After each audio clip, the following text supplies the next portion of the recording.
MTCNI ini ya. Oke, sebelumnya kita tuh sudah membahas terkait pada bab pendahuluan ya. Oke, kita langsung saja ke intinya. Kita langsung saja mulai mengenai rotor OS dan rotor. Nah, di sini ada mikrotik rotor OS ya, teman-teman. Rotor OS juga. Rotor OS itu mengarah kepada software ya. Jadi bahwasannya mikrotik itu ada yang berbentuk software dan ada yang berbentuk hardware. Kalau software itu bisa disebut dengan istilah rotor OS, adapun hardware bisa disebut dengan rotor board. Ya, jadi jangan sampai ketukar. Yang rotor OS ini merupakan software dari vendor mikrotik yang dinamakan rotor OS based on use. Nih, based on OS. Jadi perlu diketahui bahwa mikrotik ada yang rotor OS dan ada yang rotor board. Untuk yang rotor board itu berarti lebih mengarah ke perangkat fisik ya, sedangkan yang rotor OS itu mengarah ke software. Nah, rotor OS itu berbentuk OS ya teman-teman, sama seperti Linux dan Windows. Dapat diinstal di PC, server, display, VirtualBox, dan yang lainnya. Nah, rotor OS itu dengan standar standalone operating system berbasis Linux v3.3.5 kernel. Kalau misalkan ada pertanyaan kenapa rotor OS itu diinstal di PC, karena kalau kita menginstal di PC, maka kita akan bisa mengcustom teman-teman. Misal pada dari prosesornya apa, berapa gitu. Nah, kalau ada fitur tertentu itu masih bagus kalau kita install pada PC ataupun server. Tapi tergantung perspektif masing-masing sih ya. Kalau dalam fitur tertentu masih bagus itu diinstalnya di PC atau di server, bisa disesuaikan dengan kebutuhan. Lalu untuk jenis mikrotik OS itu diantaranya ada mikrotik x86-bit. Kalian bisa search di Google, itu bakal muncul ya untuk jenis-jenisnya. Oke, kita lanjut ke rotor board. Nah, ini ya, ada mikrotik rotor board. Rotor board itu lebih ke hardware fisik ya teman-teman, atau built-in hardware. Perlu kita ketahui bahwasanya mikrotik itu banyak sekali fitur-fiturnya. Jadi segala fitur yang terdapat pada mikrotik itu bisa tersedia ataupun bisa bergabung dalam satu perangkat rotor board, ataupun dia memiliki perangkat pecahannya. Jadi rotor board itu dibuat untuk menjalankan sistem rotor OS atau rotor board. Juga itu OS ya teman-teman. Kalau teman-teman pengen yang lebih simple, bisa menggunakan rotor board.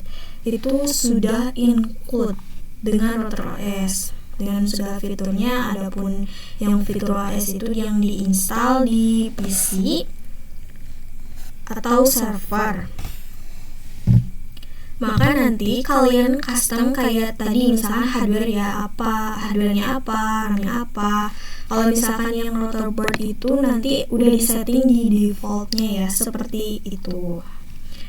Untuk fitur juga bisa terdapat pada satu perangkat atau dapat diperuntukkan khusus sesuai kategorinya. Kalau kita lihat bahwa segala varian fitur itu terdapat pada satu perangkat mikrotik, yaitu rotor board. Tetapi kalau pecahannya, misal kayak wireless mikrotik itu, kayak kita bisa lebih fokus, tidak membebani rotor gitu ya. Jadi dipecah lagi dengan perangkat tersendiri, dikhususkan dengan kategorinya. Kategorinya yang tersedia mulai dari low end sampai high end rotor gitu ya. Oke, kita lanjut mengenai rotors features. Nah, oke. Di sini ada rotor OS features. Mikrotik itu apa aja sih fiturnya sehingga banyak diminati? Mungkin kebanyakan orang berpikir ya bahwasanya hanya sekedar rotor OS router OS. Nah, ini kurang tepat ya teman-teman, karena pada real implementasinya fitur MikroTik itu ada banyak diantaranya fiturnya seperti wireless network, kemudian routing, firewall QoS, ataupun bandwidth management, point-to-point, user management, dan sebagai tools.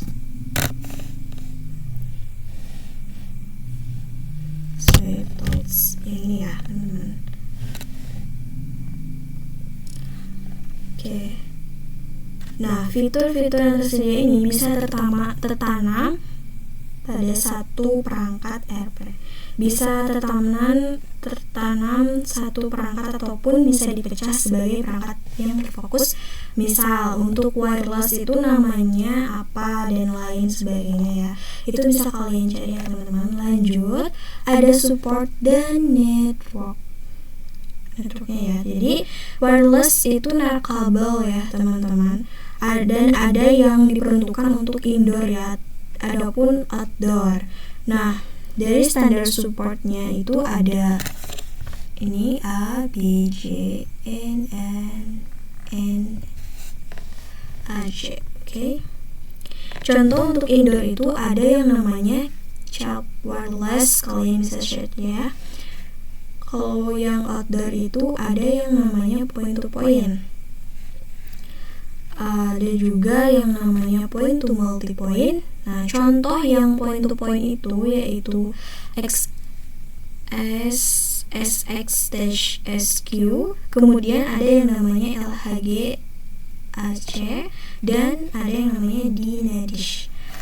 Untuk contoh yang multi point itu ada yang namanya Matchbox, Omnitic gitu ya teman-teman, kalian bisa cari di Google, bisa di search nanti. Ada juga fitur lain yang tersedia pada MikroTik, yaitu pada routing ya teman-teman. Pada routing itu baik di static routing ataupun dynamic routing. Contohnya ada pada OSPF, RIP, BHP, RIPNG, OSPF v3. Nah ya. Kemudian farewell dan NAT ini.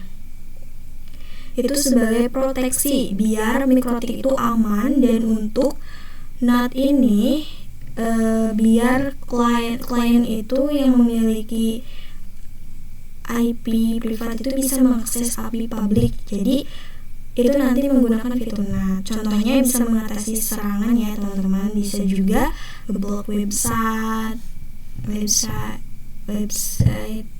lalu bisa mengatasi serangan internal dan lain-lain sebagainya. Nah, lanjut pada QoS dan bandwidth. Management. Seperti bagaimana MikroTik itu diatur oleh bandwidth, seperti di PC bandwidthnya berapa, lebih ke bandwidth prioritas, biar nanti aman, lancar, dan lebih ditinggikan pada grafik bandwidthnya ya. Nah, ada juga point to point. Signaling itu biasanya kita dengar di PPT, SB2N gitu ya, STP, OpenVPN, PPPoE itu PP yang digunakan ya. Misalkan ketika ada yang remote-nya server juga user management gitu. Pada yang DHCP itu biar bisa mendapatkan IP otomatis seperti itu ya. Untuk yang user management, DHCP-nya itu untuk apa sih gitu kan? DHCP-nya bisa untuk mendapatkan IP otomatis. Untuk proxy-nya contohnya di sini ada web proxy kayak gitu. Nah, untuk yang hotspot itu bisa menggunakan fitur hotspot ketika ada klien yang connect ya. Itu kita berikan pada portal authentication user password Tuh. Kemudian pada radius ini, pada radius itu untuk user manager ya, dan lain-lainnya dan sebagainya. Oke, yang terakhir ada tools. Nah, tools itu jadi mikrotik yang bisa digunakan untuk bandwidth, test, torch, untuk test, torch, make, ping, dan MRTG dan lain sebagainya. Oke, kita lanjut ya untuk pembahasan berikutnya. Akan bahas mengenai kategori, nama, tipe, dan arsitektur. Nah, mikrotik itu kan sebenarnya terbagi menjadi dua ya, yang terbentuk pada software dan hardware. Di sini kita akan mereview lebih dalam, yaitu tentang router mikrotik untuk kategori nama. Nah, untuk kategori nama itu terbagi menjadi 3. Ada yang berdasarkan simbol nama, ada yang berdasarkan kata, dan exceptional naming. Ya, di sini ada RB ya. Nah, RB itu ada router board, angka pertama atau seri kelas router. Nah, untuk angka yang kedua itu kan jumlah port internetnya, dan yang terakhir ini itu adalah jumlah port wireless ya. Ada juga pengkategorian nama selain simbol, yaitu menggunakan kata ya. Teman-teman, selain apply itu ada yang namanya omnitic graph, SXT, LAG, Dynadish, Shelf Web, Help, dan Hex.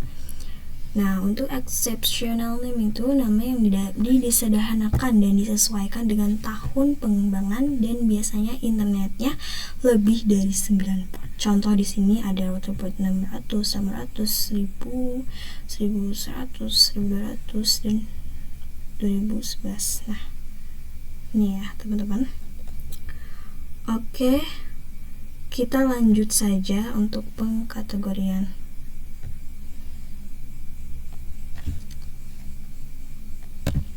Nah, untuk pengkategorian tipe ya. Nah, di sini jadi pada belakang perangkat mikrotik itu kan ada ya tipe kodenya. Nah, itu bisa kita definisikan apa sih maksudnya gitu. Nah, kita sudah tahu RB itu kan merupakan router board ya. Tentunya tadi yang sudah saya jelaskan, untuk RB itu adalah router board. Angka yang pertama itu merupakan serinya, dan angka yang kedua itu merupakan internetnya. Angka ketiga itu merupakan wireless. Nah, di sini ada UE ya. UE itu video board. Dan ini video wireless dan jenis caching gitu. Oke. Nah, itu bisa dilihat ya dari belakang perangkat mikrotiknya. Dan ada tipe-tipe kodenya, bisa didefinisikan sendiri. Seperti itu ya teman-teman. Kita lanjut ke arsitektur. Selanjutnya teman-teman, kita akan membahas tentang arsitektur router board. Kita akan mengenal ya arsitektur router board itu. Jadi sama seperti PC itu arsitekturnya ada yang x64 dan juga x86. Akan tetapi mikrotik itu lebih dari itu ya.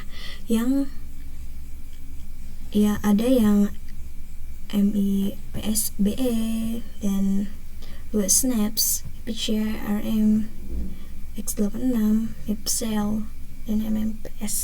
Oke.